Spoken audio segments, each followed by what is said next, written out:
Goeiemôre vriende, familie van Braam Visagie. Vriende, dit is hoekom ons vandag hier is. Die realiteit van 'n gebroke wêreld waarin ons leef.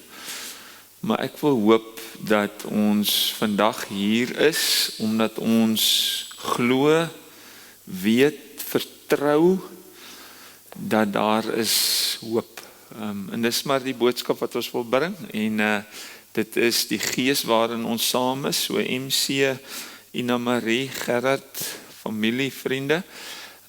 Mag die Here die een wees wat vandag praat en mag julle in hierdie baie moeilike tyd wat julle nou die laaste ruk deur is, mag vandag se stilhou plek vir julle 'n plek wees waar julle moed kry, vertroosting kry, maar ook weer hoop kry vir die pad wat vorentoe vir julle lê. Kom ons raak rustig voor die Here, dan bid ons saam.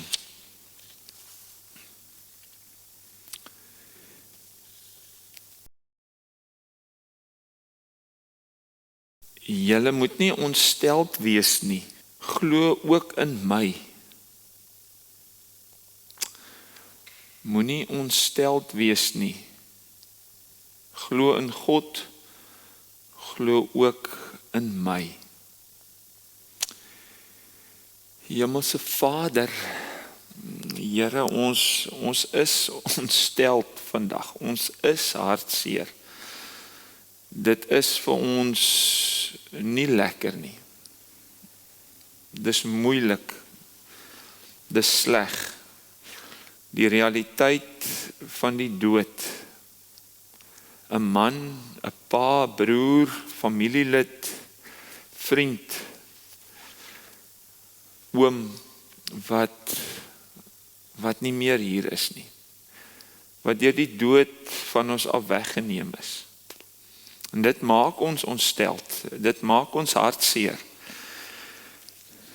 Here, maar as U self deur U seun hierdie woorde vanoggend vir ons kom sê hier in Johannes 14, wil ons tog hoor wat daar agter sit.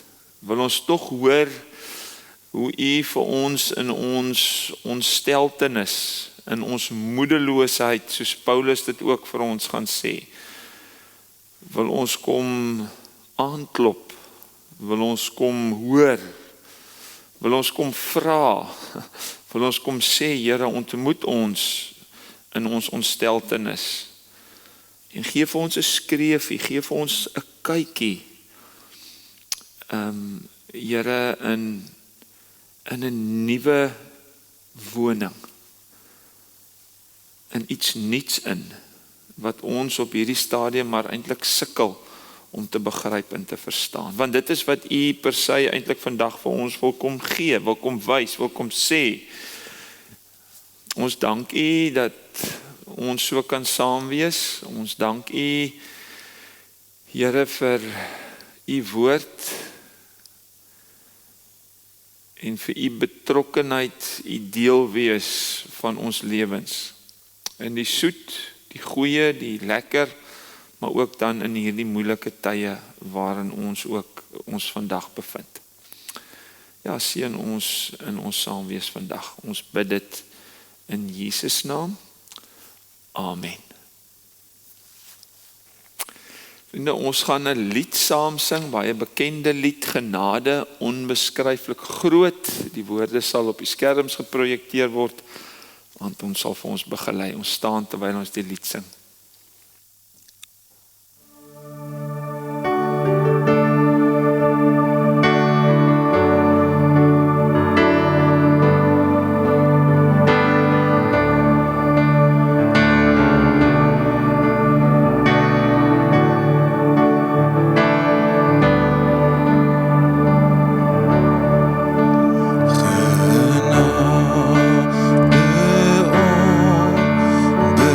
onbeskryflik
is weer thuis.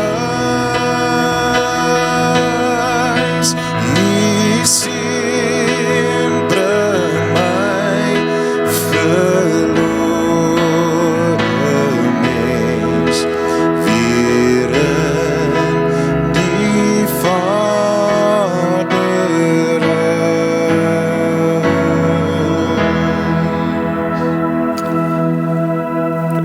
Dankie. Daar gebeur 'n klomp goed vandag met ons wat hier is. Verskillende vlakke vir verskillende mense. En dis die dinamika, die ruikheid van God se woord. Om ook vir jou te ontmoet, daar waar jy hier sit vandag.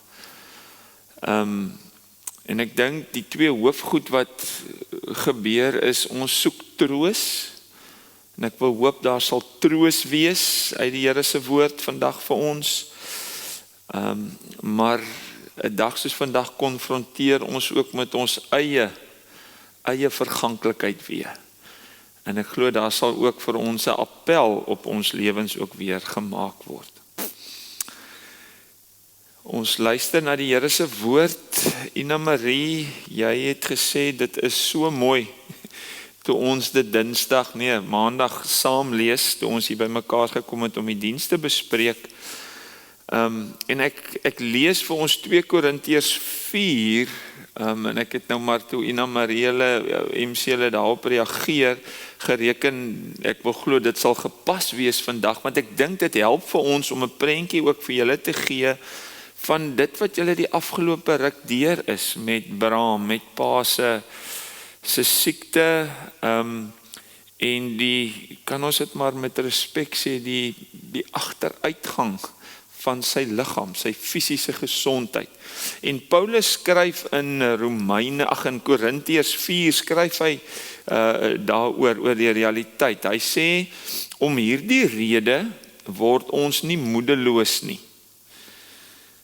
Dis nou brawe woorde wat ek hier in die begin sê, ek het dit in my gebed ook gesê, maar ek hoop dit is ons vertrekpunt. Al is ons uiterlik besig om te vergaan, innerlik word ons van dag tot dag vernuwe.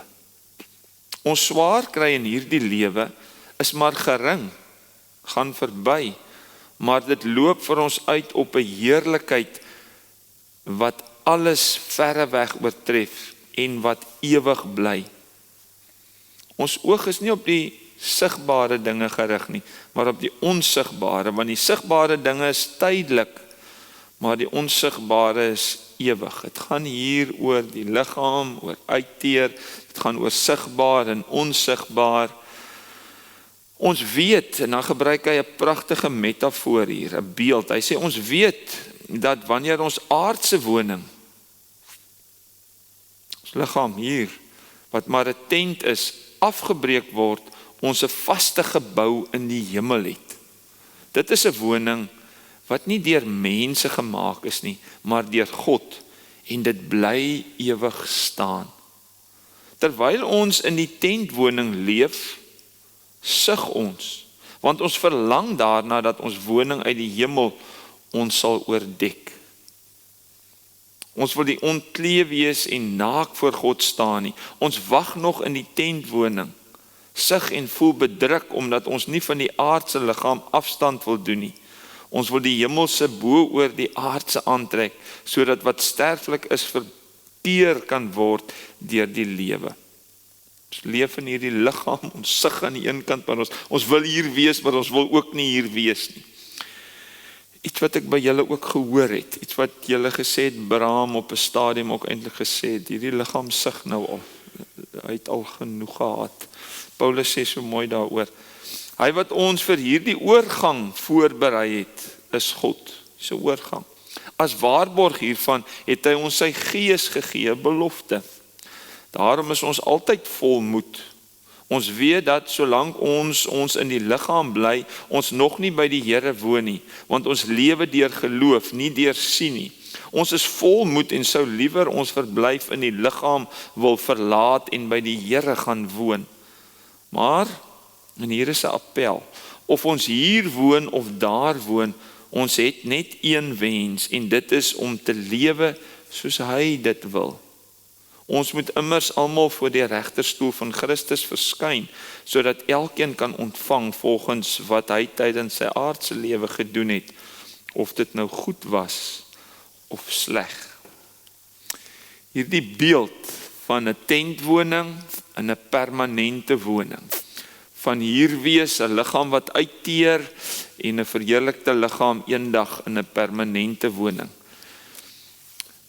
En dan wil ek vir ons 'n paar verse aan die hand van hierdie beeld van die woning lees in Johannes 14, waar die Here Jesus kom, en ek het dit in my gebed ook nou gesê, julle moenie ontsteld wees nie. Hy is besig om met sy disippels hier te praat, dis die aand voor sy kruisiging, die aand voor hy gaan sterf, is hy met sy disippels besig. Hy sê, julle moet, en dis nadat hy nou vir hulle gesê het, hy gaan weg, en Petrus gaan hom verloon, en Judas gaan hom verraai, en al daai goeders, so is eintlik bietjie die mekaar, is 'n bietjie chaos onder die disippels, die vriend van hulle, wat nou vir jare by hulle was, wat hulle nou hulle hoop op gevestig is, hy sê nou maar hy gaan ook weg, dan sê Jesus, julle moet nie ontsteld wees nie.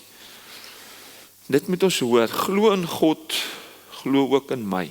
As julle hoor ek gaan weg, as julle hoor ek gaan sterf, glo in God, glo ook in my. In die huis van my Vader is daar baie woonplek. As dit nie so was nie, sou ek nie vir julle gesê het, ek gaan om vir julle plek gereed te maak nie. En as ek gegaan het en vir julle plek gereed gemaak het, kom ek terug en sal julle na my toe neem, sodat julle ook kan weet waar ek is, en julle ken die weg na die plek waarheen ek gaan. Thomas sê toe vir hom, Here, ons weet nie waarheen u gaan nie, hoe kan ons hierdie plek kry, hoe ken ons die weg? En toe sê Jesus vir hom, ek is die weg en die waarheid en die lewe. Niemand kom na die Vader toe behalwe deur my nie. En dan 'n eentjie verder kom Jesus en gee hy vir hulle die belofte van die Heilige Gees. Hy sê, as ek weg is, as julle my liefhet, sal julle my opdragte uitvoer. Hy sê, ek sal die Vader vra en hy sal vir julle 'n ander voorspraak stuur om vir ewig by julle te wees, naamlik die Gees van die waarheid. Die wêreld ken hom nie, kan hom nie ontvang nie, omdat hulle hom nie sien nie en hom nie ken nie, maar julle ken hom, omdat julle in my bly en ek in julle. Hy sê, ek sal julle nie as weeskinders agterlaat nie. Ek sal julle nie sommer net so los nie. Ine Marie, julle het dit op 'n manier sien uitspeel, MC Gerard familie, julle wat die laaste ruk tyd saam met Bram spandeer het. Ek het bevoorreg gewees om in die laaste week met hom om te ontmoet van 'n siekte soos kanker. Dit is die realiteit waarin jy blootgestel is. En daarom wil ek dit op die tafel sit vandag, want dit is hoe die lewe lyk. En Paulus sê dit vir ons hier in hierdie gedeelte. Hy sê dat ons liggaam hier op aarde is eintlik maar 'n tentwoning. En dan praat Paulus ook van 'n permanente woning. En julle kan nou al agterkom hoe waarna toe ons gaan werk, maar ek wil hê ons moet dit hoor. Want dit is tog die realiteit van ons lewe, die verganklikheid van die lewe. Julle sê julle het gekamp, julle het in tente vakansie gehou. Nou die dag het julle dit gesê. Ek was bevoorreg om so julle 'n paar jaar terug 'n naweekkamp met 3000 jong tieners te hê, waarvan ek die verantwoordelikheid gehad het om die slaapplek en goed te reël. Het was op Redaarsdorp. Die oostewind word ons daar gebore, kom van die see se kant af en die wind het gewaai. Om daai klomp kinders, tienerdogters in tente te help opstaan. Dis chaos, julle kan nou dink, so as daar nou iemand is wat iets weet van 'n tentwoning en die tydelikheid daarvan en die broosheid, die ongemak, is dit het ek dit gesien en as Paulus dit hier vir ons sê, is dit wat hy eintlik vir ons wil kom sê. Ek glo julle het al in tente gekamp, dan is dit lieflik en lekker as die son skyn en daar is nie wind nie, maar sodra die wind opkom, so 'n tent is eintlik maar 'n tydelike woning. En dis wat Paulus hier sê. Ons woon net tydelik. Ons liggaam is eintlik hierdie tent wat ons siel en gees dan soort van huisves. En dit is tydelik. Psalm 90 sê, ons lewe maar 70 jaar, of ons baie sterk is 80. Ek dink Bram was nie 70 nie, hy was in sy 60s gewees. Ons het nie beheer nie, ons leef, dis 'n tydelike woning, want ons het in hierdie wêreld geen vaste verblyfplek nie, sê Hebreërs 13 vers 14. Die liggaam is 'n tydelike woning. Dit is ook gaan gepaard met ongemak, ongerief. Jy's blootgestel aan die elemente, die wind en die reën. Dis eintlik maar 'n brose, ongemaklike woonplek. Psalm 103 sê, want hy weet waarvan ons gemaak het. Hy sê, hy hou in gedagte dat ons maar eintlik stof is. Ons is maar soos gras in sy lewensdae, soos 'n veldblom wat bloei, maar as die wind oor hom waai, is hy nie meer daar nie. Iets van die realiteit van die lewe, iets van die verganklikheid van die mens en die menslike liggaam, wat julle baie intens die laaste ruk beleef en ervaar het. En dan binne hierdie konteks sit ek dan nou ook die teks op die tafel, om dan te sê, maar julle moenie ontsteld wees nie. Om hierdie rede sê Paulus, moet julle nie moedeloos wees nie. Ja, sure, Dominee, is maklik vir jou om te sê. Jy ken nie die omstandighede nie. Jy is nie, jy het nie hierdie hele pad saamgestap nie. En ek is nie onsensitief nie, maar ek wil binne hierdie omstandighede, want dit is die omstandighede waarin die Here Jesus homself bevind. Hy is op pad. Dis eintlik sy laaste begrafnisrede, sy doodsrede wat hy hier lewe. So hy ken die omstandighede. Hy het 'n aanvoeling vir wat besig is om te gebeur. Paulus praat ook daarvan, as ons weet hoe baie lyding en Paulus in sy lewe ook deurgegaan het, is hy vertroud met lyding. Trouwens in die teksgedeelte in 2 Korintiërs praat hy oor die mens wat eintlik maar kleipotte is, wat breek en die mens se liggaam wat vernietig word as dit ware. Dis die omstandighede.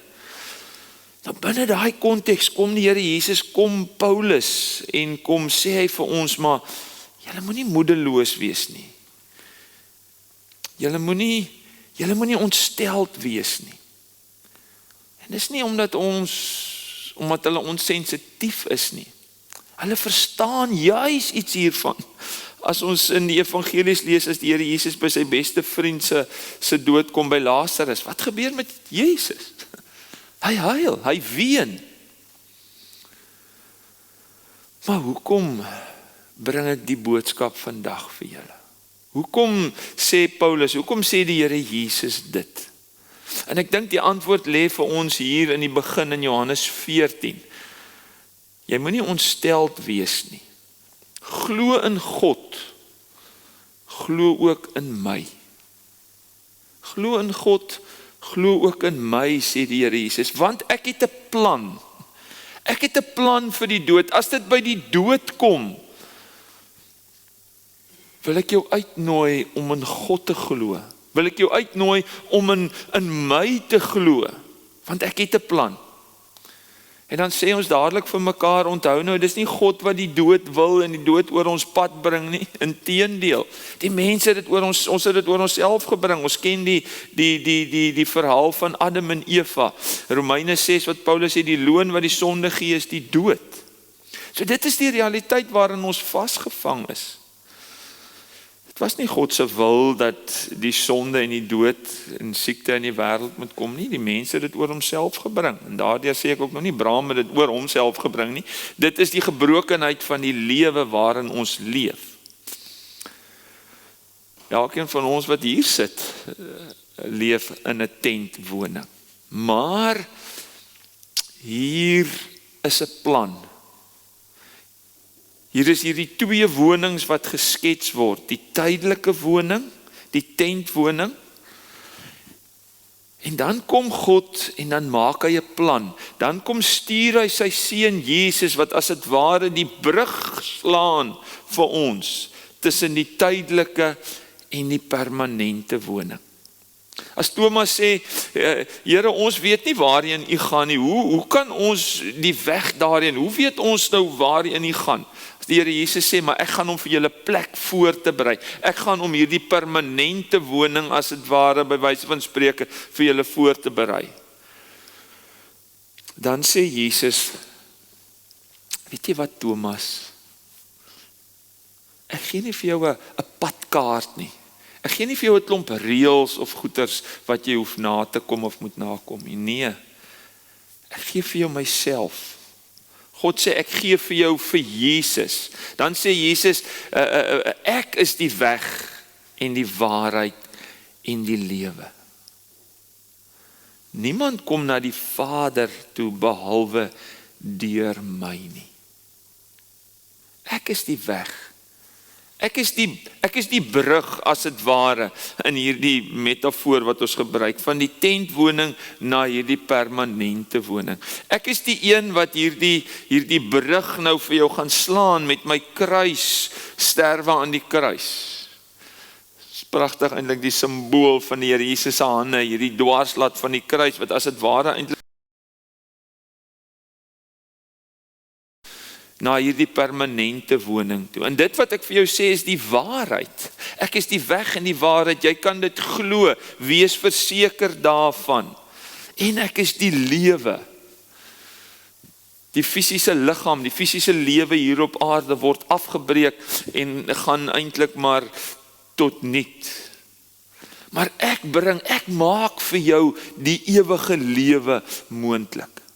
Paulus kom bevestig het so pragtig in 2 Korintiërs, gaan lees dit weer. Hy sê, om hierdie rede word ons nie moedeloos nie. Al is ons uiterlik besig om te vergaan, luister mooi sê, innerlik word ons van dag tot dag vernuwe. Die tent is besig om te vergaan, maar innerlik word ons van dag tot dag vernuwe. Dis God wat deur sy gees dit vir ons moontlik maak. Ons swaar kry in hierdie wêreld is maar gering en dit gaan verby. Ons het dit gesien, julle het dit beleef, maar dit loop vir ons uit op 'n heerlikheid wat alles verre weg oortref en wat ewig bly. Ons liggame gaan deur uit. Ons liggame gaan verby, dit wat liggaamlik is. Maar julle word innerlik dag vir dag vernuwe. Ek het nou nogal gedink aan die hele beginsel van recycling, met respek gesê. Dis wat Paulus eintlik hier sê. God is besig om ons as het ware te herwin. Hierdie liggaam wat besig is om te vergaan, hierdie lewe wat besig is om tot niet te gaan, hierdie tentwoning, is God besig om dag vir dag te vernuwe, te herwin. Hoekom? Sodat daar iets beters kan wees, sodat daar iets in heerlikheid is waarna ons kan uitsien. En wat is dit? Dit sê Paulus vir ons hier baie duidelik. Ons weet dat wanneer ons aardse woning, wat maar 'n tent is, afgebreek word, ons 'n vaste gebou het. Wens daai dag ek kon daai klomp tieners net in 'n saal gaan neersit waar hulle beskerming het. Dit is die vaste gebou. Kry hier die prentjie van die liggaam wat ons nog laas gesien het, die tentwoning in Marie.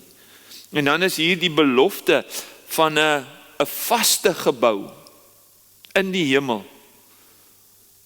Dit is 'n woning wat nie deur mense gemaak is nie, maar deur God. Hy skep hierdie woning as het ware vir ons deur Jesus wat aan die kruis vir ons gesterf het. En dit bly vir ewig staan, dit gaan nie verby nie. Daarom dat ek Johannes 14 hier saam lees, want dis wat die Here Jesus juis eintlik sê hier is. Paulus praat van hierdie vaste gebou, en dan sê die Here Jesus hier, maar in vers 1, julle moet nie ontsteld wees nie, glo in God, glo ook in my, in die huis van my Vader is daar baie woonplek. As dit nie so was nie, sou ek nie vir julle gesê het nie, wat? Ek gaan om vir julle plek gereed te maak. Ek Ek gaan om die voorbereidingswerk te doen. Ek is die argitek van 'n nuwe permanente woning vir jou. Want, hoe lyk hierdie plek? In die huis van my Vader is daar baie woonplek. Dit is 'n woning by God. Dit is om vir ewig by God te wees.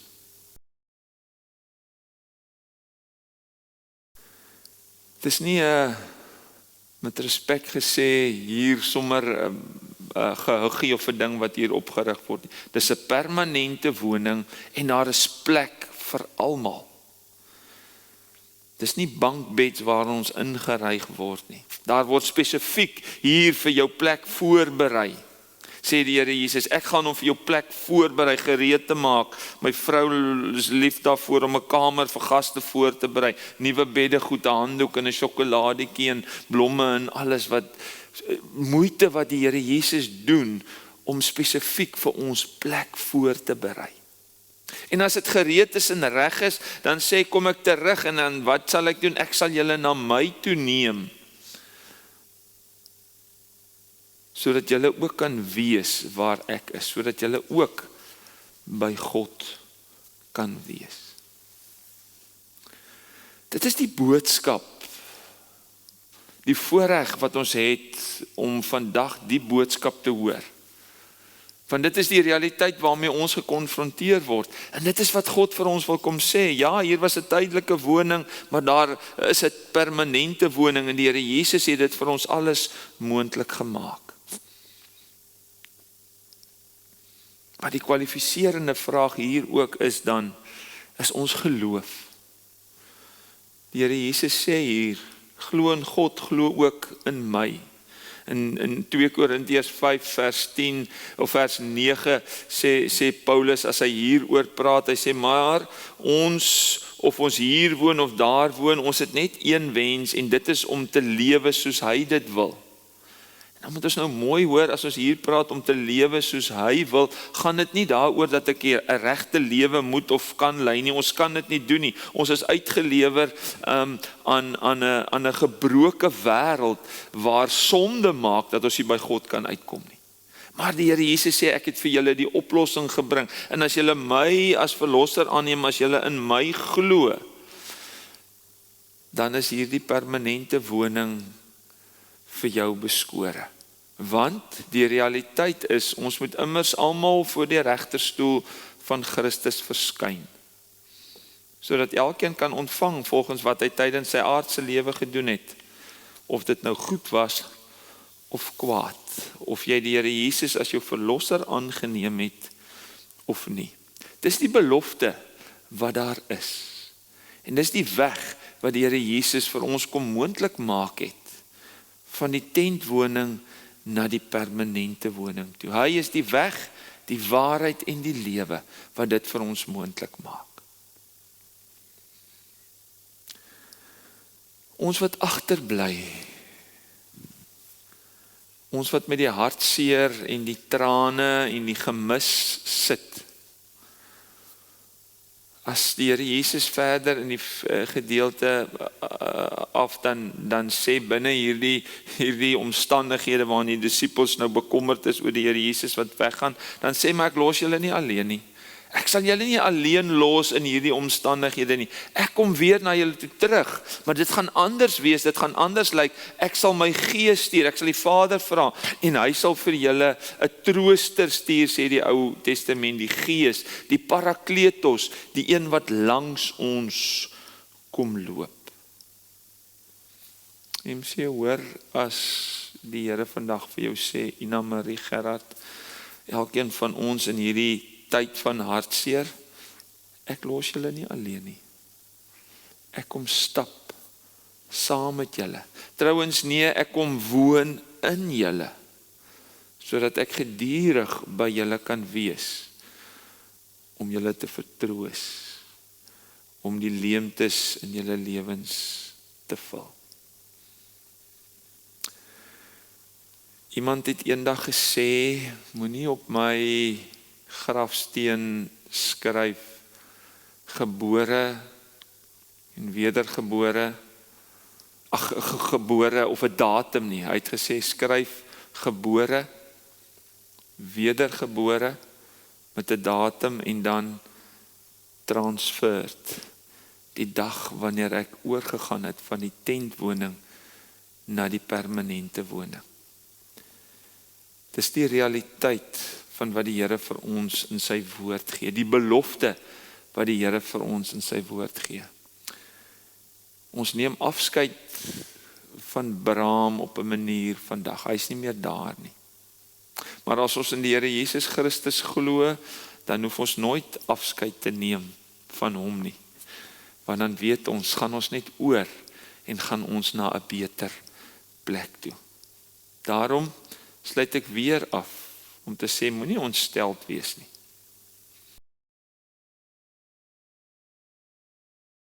Glo in Jesus, hy is by julle, hy gee vir julle sy gees, hy is die groot trooster, wat ook in hierdie tyd met julle sal wees. Amen.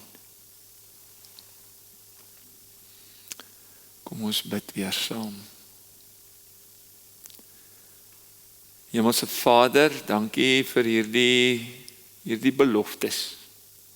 En ja, dankie dat U tog vir ons ruimte laat om ontstel te wees, om moedeloos te wees, om hartseer te wees. Here, want as daar iemand is wat dit verstaan, is dit juis U. Het U begrip daarvoor.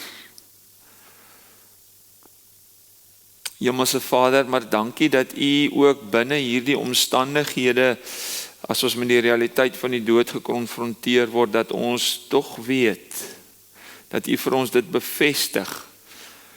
Daar is 'n oorgang, daar is 'n permanente woning, wat U vir ons moontlik maak, wat U vir ons voorberei, 'n plek waar ons vir ewig kan wees, vir altyd by U kan wees, 'n plek waar daar dan nie meer wind en reën, waar daar nie meer siekte en dood en hartseer is nie. En as ons in hierdie dag nadink oor Abraham se lewe, Here, en die lyding wat hy deurgegaan het, dan is ons, soos die familie sê, ook dankbaar om te weet daar is iets anders, iets beters. En ons dank U daarvoor.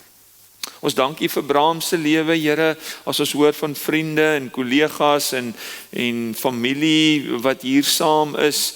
Here, is dit ook 'n dag waarin ons dit wil oordink en uit dankbaarheid dankie sê vir die wonderlike en die goeie en die lekker, die positiewe tye wat ons saam kon beleef het. Dankie Here vir U genade wat U daarin ook geskenk het. Ons bid dan ook, Here, vir hulle wat agterbly en ons vra dat U, soos U in Psalm 23 ook beloof en ons ook nou gaan sing, Here, as ons deur 'n dal van doodskade weer gaan, as ons deur donker dieptes gaan, hoef ons nie die onheil, hoef ons nie die dood te vrees nie, Here, want U is met ons. In U hande is ons veilig.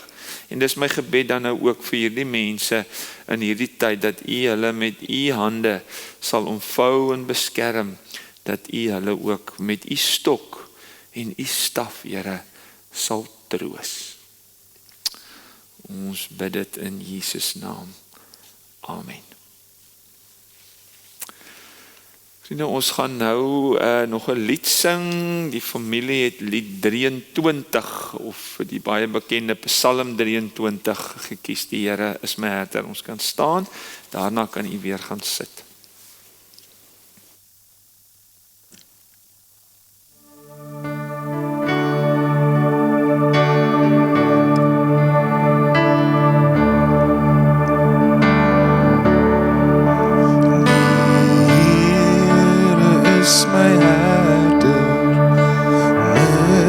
Sal my ontbreek nie, hy laat my neerlê in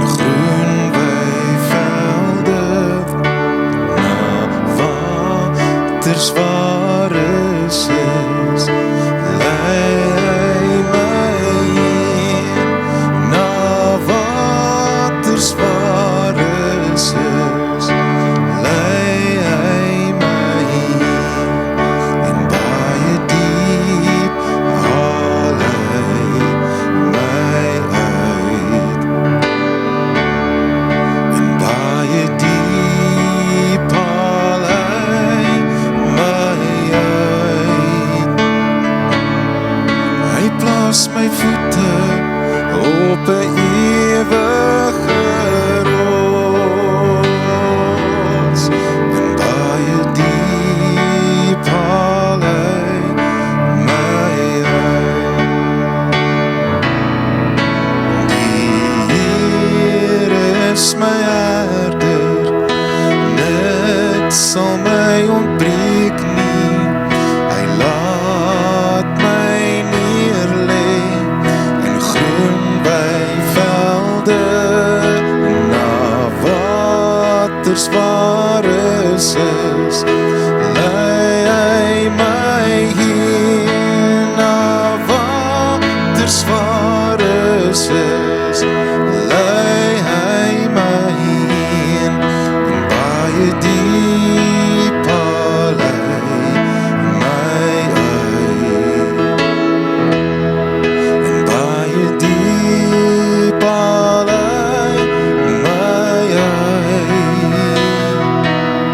Hy plaas my voete op 'n ewige rots, en baie diep haal hy my uit. En baie diep haal hy my uit.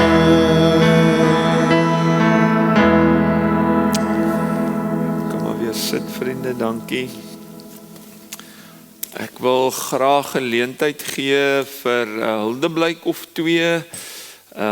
Ek het dit nou so ontvang, Ina Marie in die volgorde, en Gerard en dan Sakkie.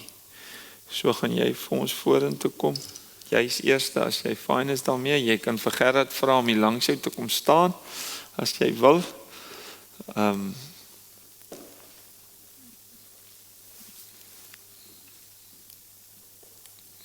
Sy. Ja, right so. Huh? Ek sê ek het my naam eers geskryf. Okay, is reg. Okay. Okay, goeiemôre almal. Okay. Vir pappa, ek het die afgelope paar dae gewonder hoe mens afskeid neem van iemand soos pappa.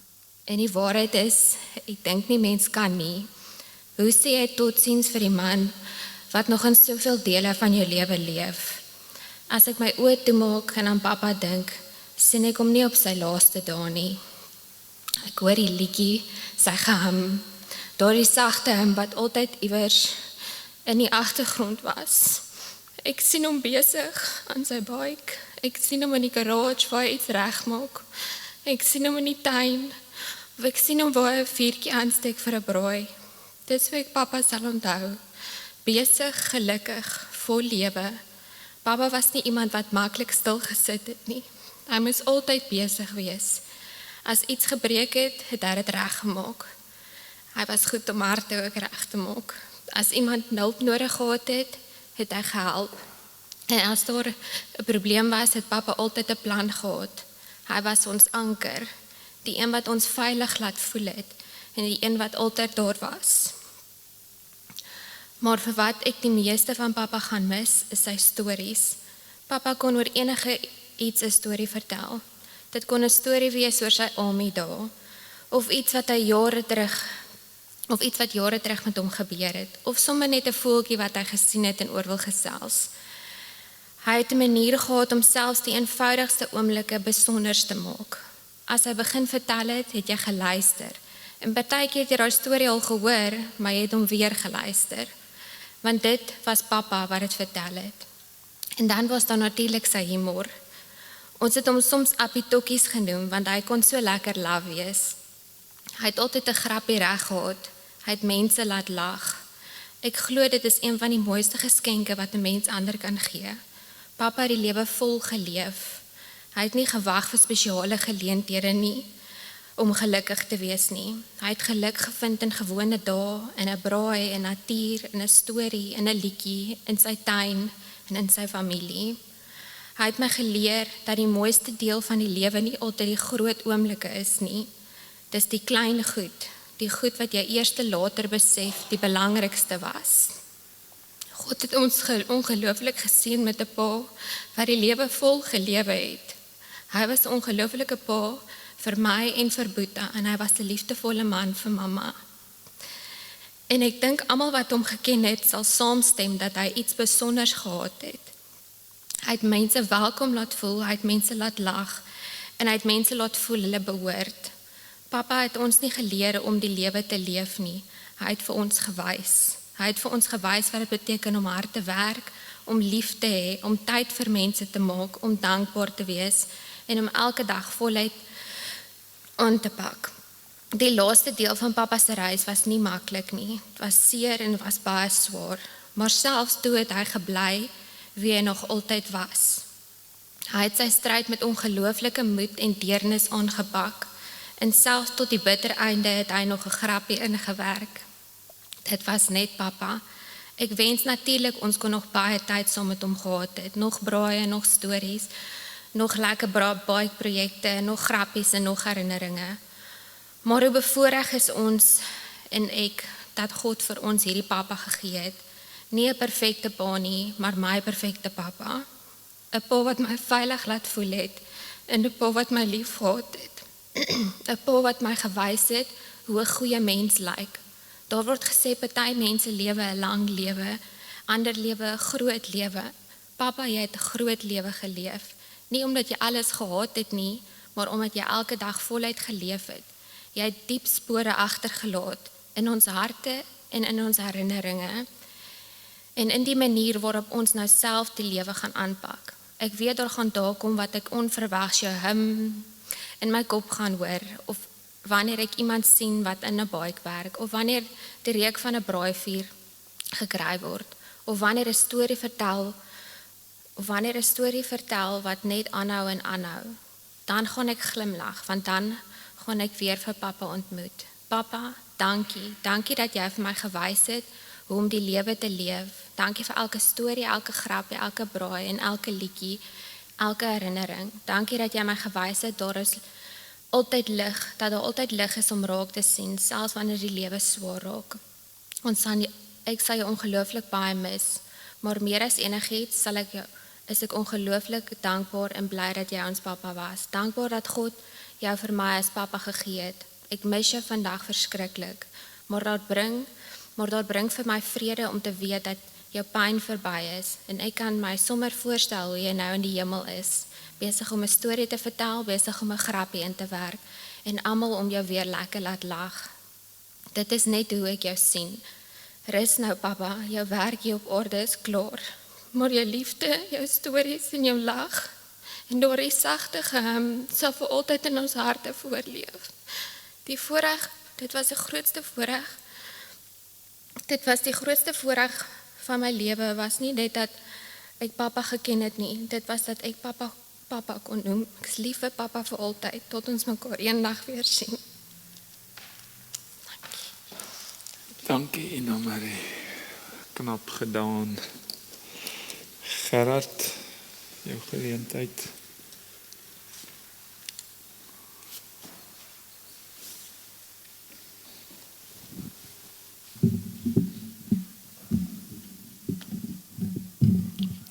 Toets. Okay. Ek gaan hierdie kort en kragtig hou. Hulle sê hartseer is die prys wat ons vir liefde betaal. Ek glo dis waar. Hartseer is al die liefde wat ons nog het om te gee, maar nie meer die kans kry om te wys nie. Die elke ek is lief vir jou. Elke dankie, elke oomblik wat ons wens ons nog net een keer kan beleef. Vir my is hartseer ook soos glitter.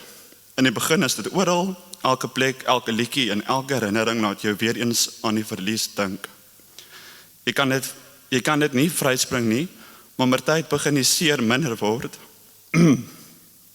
En wat uiteindelik oorbly, is die klein vonkies van vreugde. So gaan dit so 'n aardbreek. Die lag, die lesse, die stories en die herinneringe wat ons het, laat ons glimlag eerder as huil. Pa's gaan pa vreeslik baie mis, maar meer as enigiets anders sal ons jou altyd saam met ons dra, in die liefde wat jy vir ons gegee het, in die herinneringe wat ons deel, en in die legende wat jy agterlaat. Wit Wolf. Dankie Gerard. Sakkie is Bram se broer.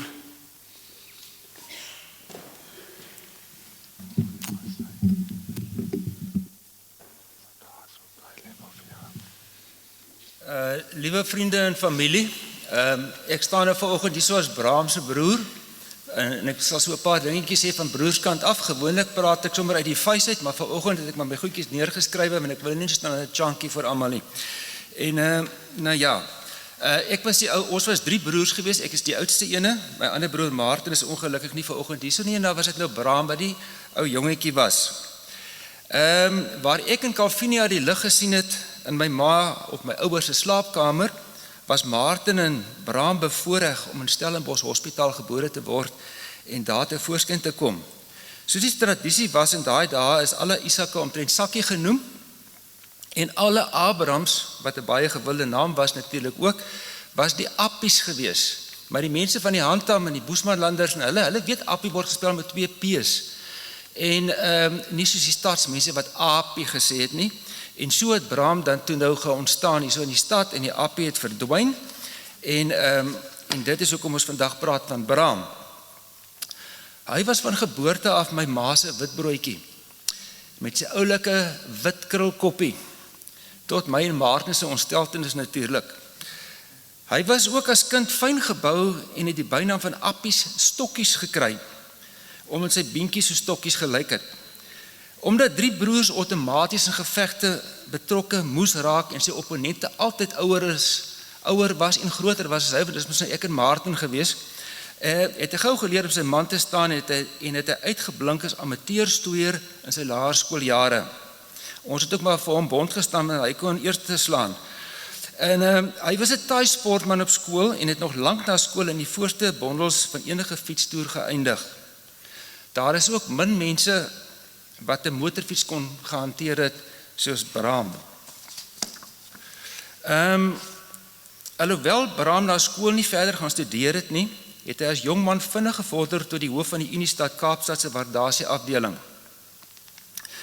Dit was te danke aan sy natuurlike vaardighede en natuurlik sy hardwerkendheid. En iets waarop hy regtig waar vir homself kon geroem het.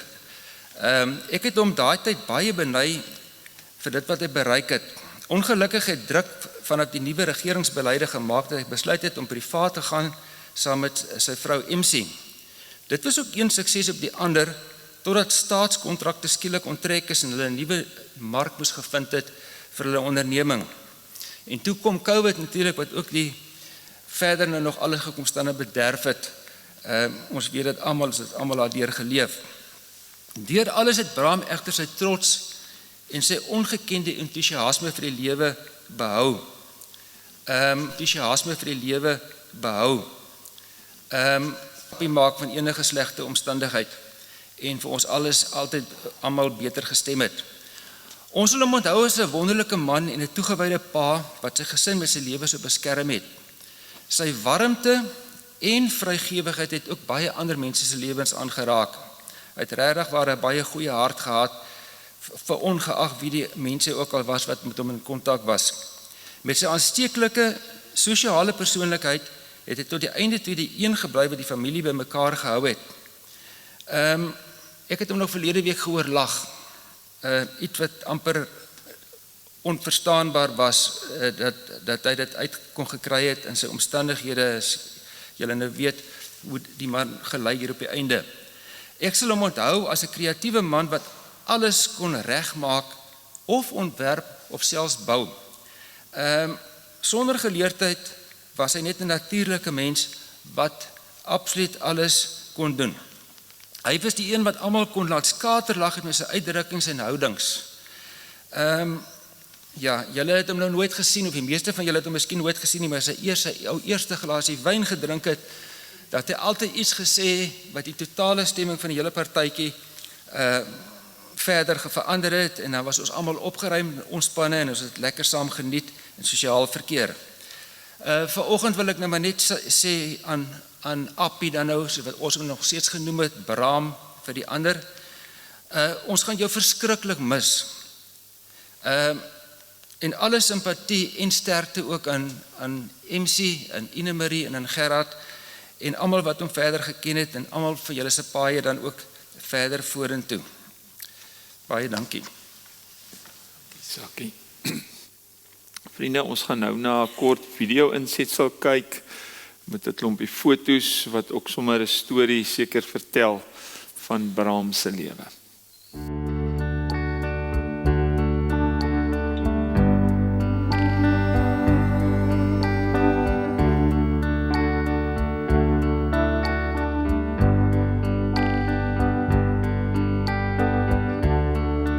When your day is long and the night is yours alone. When you're sure you've had enough of this life, hang on. Don't let yourself go.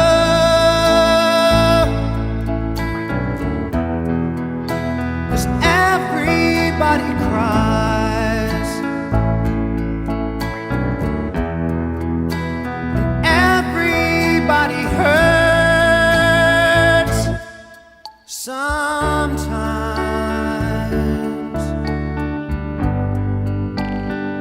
Sometimes everything is wrong.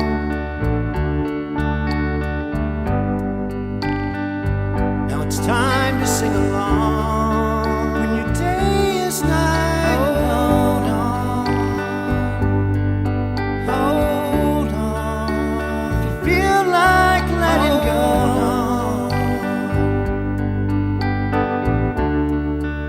if you think you've had too much of this life,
So glo ek sal elkeen van julle ook julle eie prentjie van Beraam hê wat die res van die lewe vir julle sal vergesel.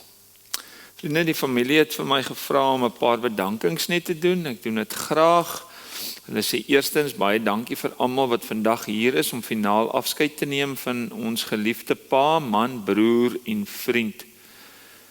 Dankie Dominee Wouter vir jou besoeke die laaste 2 dae van Beraam se lewe in die hospitaal, as ook vir die skriflesing gebede. Wat 'n voorreg om so betrokke te wees by mense se lewe in daai tyd ook.